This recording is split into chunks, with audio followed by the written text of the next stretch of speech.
Hola, nuestro cerebro ha evolucionado para instintivamente dirigir nuestra mirada a lo que es completamente diferente. Por eso, lo primero que notaste es que soy de color azul.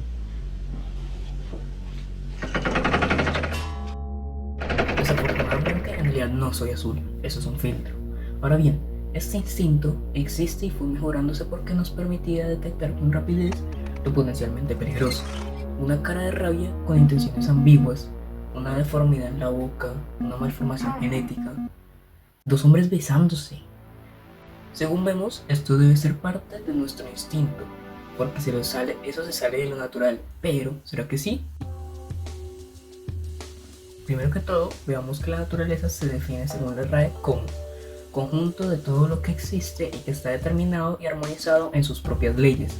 Esto significa que la naturaleza alberga todo lo que existe, menos las creaciones humanas, ya que éstas están afuera de sus propias leyes. Digamos, una pareja heterosexual se compone de un hombre y una mujer y se siente natural desde el punto de vista biológico, pues porque estos dos individuos son aptos para llevar a cabo relaciones y procrear. Pero una pareja homosexual no entra en este veredicto, significa que no es natural. Por eso es que nos llama tanto la atención una pareja no hetero. Entonces, por no ser naturales, ¿merecen ser eliminados?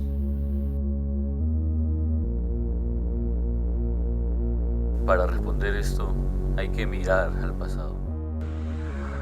En la Grecia clásica, las relaciones entre hombres eran normales siempre y cuando se hicieran con el objetivo de transmitir conocimiento y virtud política.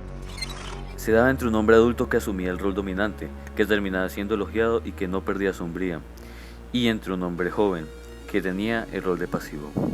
Los espartanos tenían la creencia de que sus gladiadores gays eran más fuertes, porque según ellos, el amor entre hombres fortalecía el ejército. Y sin embargo fue pasando lentamente el tiempo, y esta concepción de lo que era natural fue cambiando. Ahora el hombre pasivo de la Grecia clásica era visto como femenino, y teniendo en cuenta la cultura androcentrista de aquellos tiempos, era visto más bien como inútil, débil, inferior. Todo esto no era solo una discriminación selectiva de la sexualidad, era también una discriminación hacia el sexo en sí. Entonces, ¿el sexo no hetero está bien para el que tenía poder? O más bien, el poder define si el sexo no hetero está bien.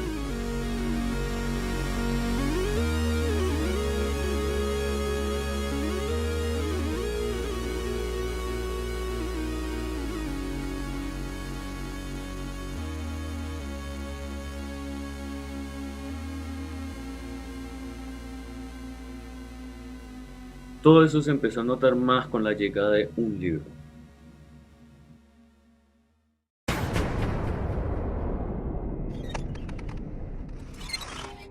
En la Edad Media la Iglesia Católica condenó a la homosexualidad como un pecado nefando, un pecado tan grande que el mero hecho de mencionarlo daba temor. Y se dan casos como las persecuciones que se dieron en la Inquisición, donde la gente que salía de lo que era natural para la Iglesia eran quemadas vivas. Aquí la discriminación se justificaba por ideologías religiosas, pero también se justificaba por el miedo que se tenía a lo que era impuro, a lo que se salía del statu quo.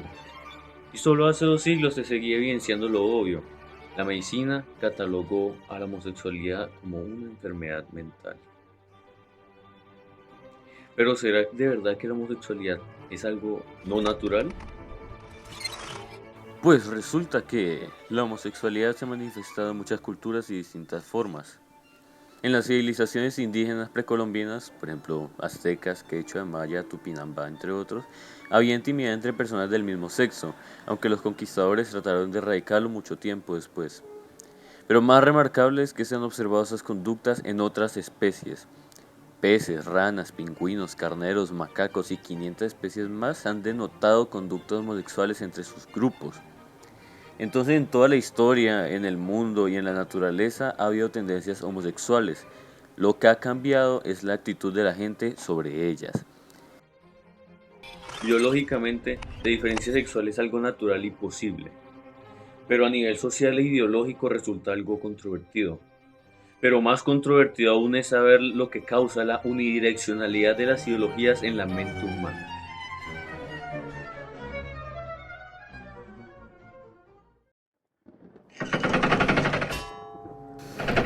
noche del 2016 se desató una masacre en el bar gay Club Pulse en la ciudad de Orlando, Florida, dejando así 50 muertos y 53 heridos, siendo considerada la masacre más grande en Orlando. Pero no solo fue una gran masacre, fue una masacre evitable.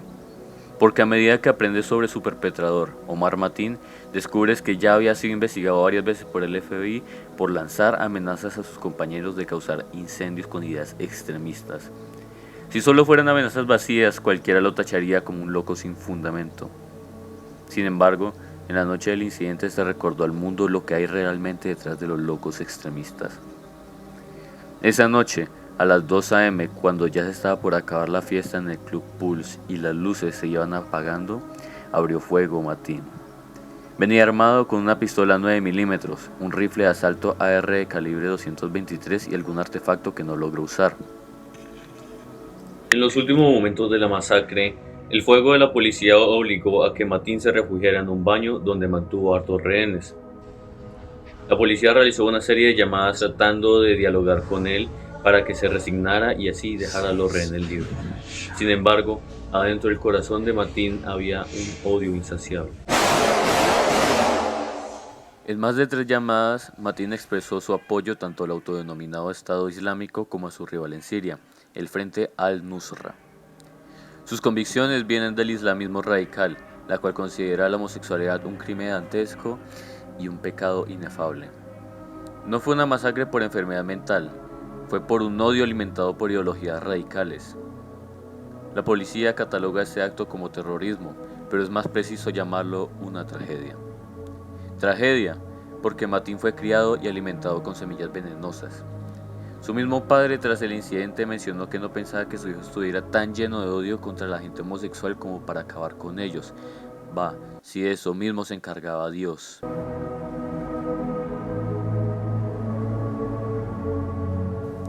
Las semillas de odio fueron creciendo en silencio, regadas por ideologías tóxicas, por miradas de desprecio, por voces que decían eso es pecado, hasta que un día el árbol cayó y bajo sus ramas quedaron 50 vidas. ¿Cuántos árboles más siguen creciendo ahora mismo? El ataque al Pulse no fue solo un acto de terrorismo. Fue el resultado de una mente envenenada por años de ideologías tóxicas. Pero el verdadero peligro no son los locos sueltos, sino las narrativas que los alimentan. Aquellas que dividen el mundo en puros e impuros y convierten la diferencia en excusa para la violencia. Mientras haya sistemas, sea por religiosos, políticos o sociales, que enseñen a odiar en lugar de entender, habrá más casos como el de Omar Mateen. Y muchas más víctimas. La pregunta no es cómo detener a un hombre con un rifle, sino cómo detener las ideologías que lo armaron. Pero solo hemos visto las repercusiones de las ideologías en la mente de las personas que las creen. Ahora tenemos que ver las repercusiones de esas ideologías en sus víctimas.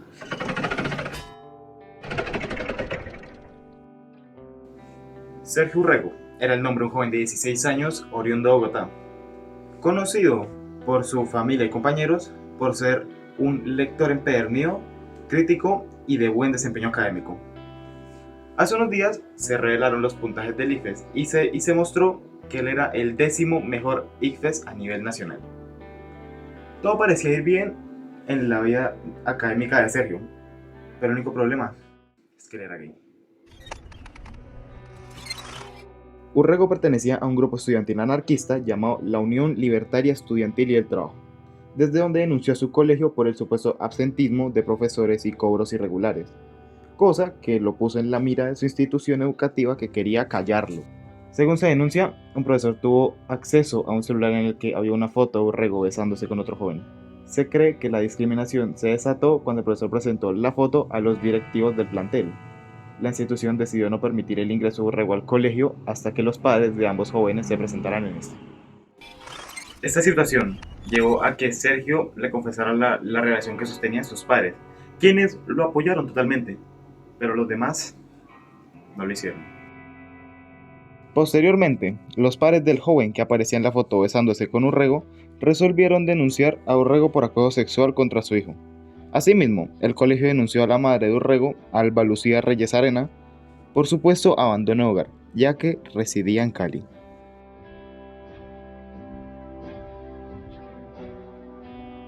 Tantas denuncias e infortunios ocurriéndole a Sergio hicieron que él cayera en una crisis nerviosa, por lo que a él lo internaron en una clínica de psiquiatría, donde confesó ahí mismo que se quería morir. El 4 de agosto fue marcado por sus últimas cartas, donde podemos ver mejor la perspectiva que él tenía ante esta situación. Cito: hoy espero lean las palabras de un muerto que siempre estuvo muerto, que caminando al lado de hombres y mujeres imbéciles que aparentaban vitalidad, deseaba suicidarse. Me lamento de no haber leído tantos libros como hubiese deseado, de no haber escuchado tanta música como otros y otras, de no haber observado tantas pinturas, fotografías, dibujos, ilustraciones y trazos como hubiese querido. Pero supongo que yo puedo observar a la infinita nada. Ya después de descargar su sentir, escribió unas cartas dirigidas a su madre, donde desmentía las denuncias de acoso sexual de las que se le habían acusado. Cito: en la memoria de mi celular y en el escritorio de la PC quedan 2 pantallazos de nuestras conversaciones en WhatsApp que demuestran que él no se sintió acosado en ningún momento, pues respondía con naturalidad a los mensajes. Nunca en mi vida he acosado sexualmente a nadie. Me parece un acto reprochable.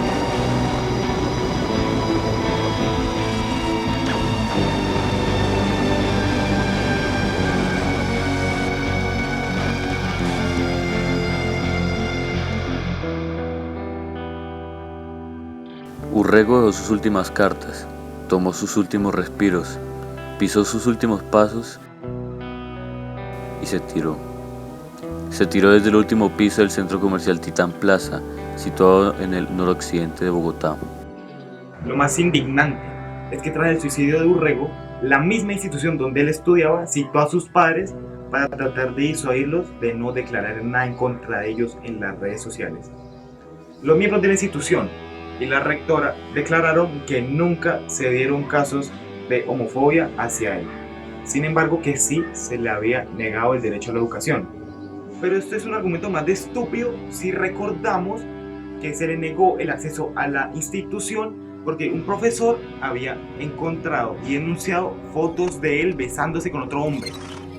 La escuela afirmaba que esta denuncia no era exclusivamente porque fueran 2 hombres besándose, era porque eso iba en contra del manual de convivencia en el que se prohibían las relaciones entre estudiantes. Pero eso no quita que se le haya dado la espalda de tal forma. Todo esto, junto a la denuncia por acoso sexual que le pusieron los padres de su pareja sentimental, convergen hacia una nueva perspectiva del origen de la discriminación sexual: el miedo al rechazo social. Sin embargo, es probable que hayan tomado esta decisión por el miedo a lo que dirán los demás, los vecinos, su familia, y trataron de censurar esta conducta para tratar de acabar la relación, pero en vez de contribuir a terminar la relación, contribuyeron a acabar con la vida de Urrego.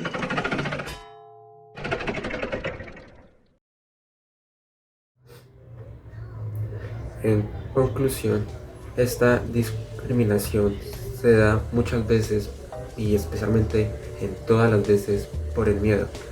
El miedo a que no los veamos como nosotros los deberíamos de ver. El miedo a que no encajen en nuestros ideales o en nuestros gustos.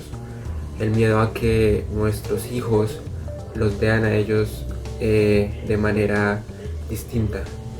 Esto debido a que a nosotros nos enseñaron unos valores, a todos unos valores distintos, pero no por esto debemos de rechazar a los demás, de rechazar a aquellos que no vienen con los mismos valores, los mismos gustos, las mismas creencias que nosotros, porque estos seres humanos también tienen emociones y merecen ser tratados como iguales.